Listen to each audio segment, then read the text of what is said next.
예, 이번 시간에는 jQuery라는 것에 대해서 알아보겠습니다. jQuery는 오늘날 현재 시점, 저는 지금 2014년 5월인데요. 현재 시점에서 가장 많은 사람들이 사용하고 있는 자바스크립트 라이브러리입니다. 자, 자바스크립트 라이브러리, 그 중에서 이 jQuery와 같은 형태의 라이브러리가 하는 일은 무엇이냐면, 여러분이 이전 시간에 살펴봤던 도움을 이용해서 문서를 조회하는 방법 우리가 배웠잖아요. 자, 그런 방법들도 우리가 사용할 수 있지만 그 방법보다 훨씬 더 쉽게 여러분이 원하는 엘리먼트를 조회하고 제어할 수 있는 방법들을 이런 라이브러리들은 제공을 합니다. 만약에 여러분이 도움을 이용해서 직접 제어를 한다 그러면 10줄이 필요한 코드를 이런 라이브러리를 이용하면 한 줄이 될 수도 있고 두 줄이 될 수도 있습니다.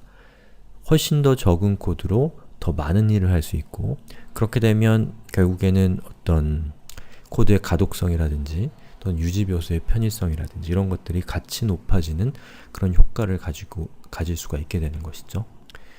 자, 그래서 이번 시간에 살펴볼 것은 라이브러리입니다만, 사실은 이 라이브러리 자체는 결국에 도움이 있잖아요. 우리가 배웠던 도움, 봄 또는 자바스크립트 코어 이런 것들을 이용해서 라이브러리를 만드는 것이기 때문에 이 라이브러리가 돔이나 BOM이나 이런 것들이 할 수 없는 일을 라이브러리가 할 수 있는 것은 어떠한 것도 없습니다.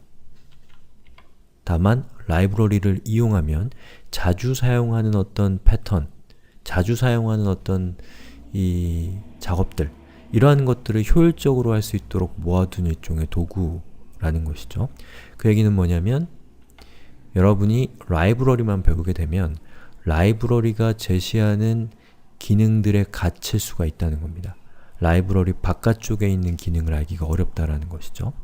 그렇다고 라이브러리를 언급하지 않고 돔이나 봄이나 이런 것들만 언급하게 되면 별로 현실성 없는 튜토리얼이 된다는 것이죠. 왜냐하면 오늘날 이 도구를 사용하지 않는 경우는 없고, 그리고 도구를 사용하는 것과 사용하지 않는 것의 차이는 어마어마하기 때문에 그렇습니다.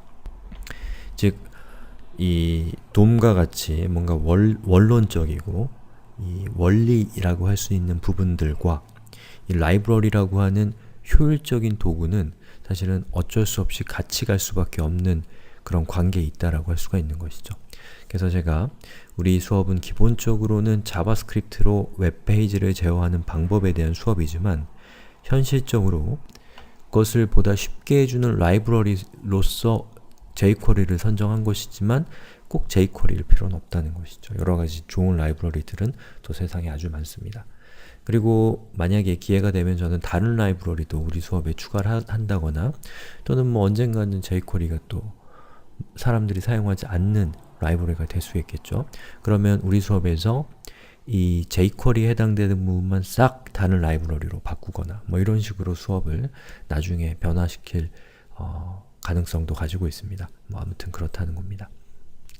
자, 그럼 jQuery가 무엇인가는 곧 살펴보고요. 라이브러리가 왜 필요하고, 라이브러리를 수업에 포함시킨 이유는 무엇이고, 이런 것들에 대해서 제가 설명을 좀 드렸고요. 다음 동영상에서 jQuery를 여러분이 자신의 웹 애플리케이션의 로드에서 사용하는 기본적인 방법에 대해서 살펴보겠습니다.